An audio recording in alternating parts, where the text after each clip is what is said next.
I gotta say, this channel is turning out all right. This is Matthew with Finsanto. Let's talk about steering.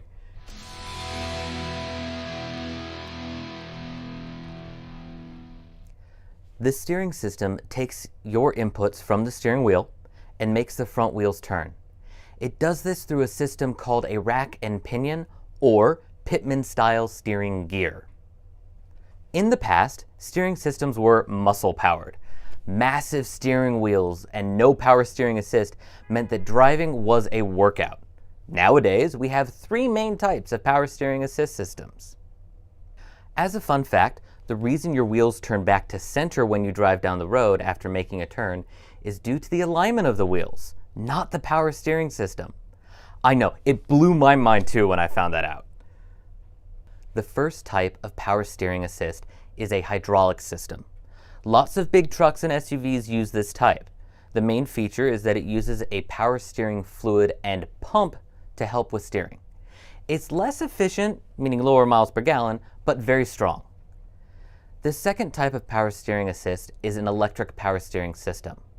It uses electric motors instead of fluid and a pump to help with steering. It's much more efficient, meaning higher miles per gallon, but it's not quite as strong as hydraulic power steering. The third and least common type is the hydroelectric steering system.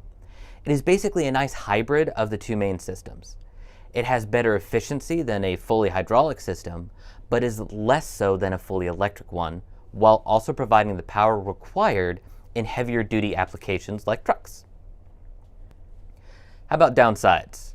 Hydraulic and electrohydraulic systems run the risk of fluid leaks. Electric power steering systems run the risk of an electrical failure or disconnect that can rob you of the power steering assist. Any leaks in the power steering system or a failure of the electronic power steering system are causes for the vehicle to fail the Texas State Safety Inspection. Remember, if your power steering system leaks, it can lead to a total loss of your power steering.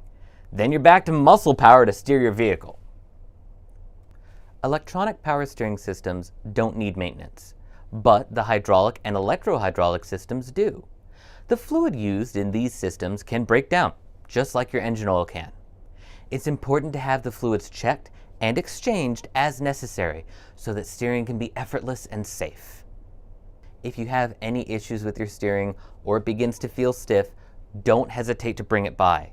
Being able to steer is incredibly important, and we're here to keep your vehicle safe. Because here at Finsanto, we're a wrench above the rest.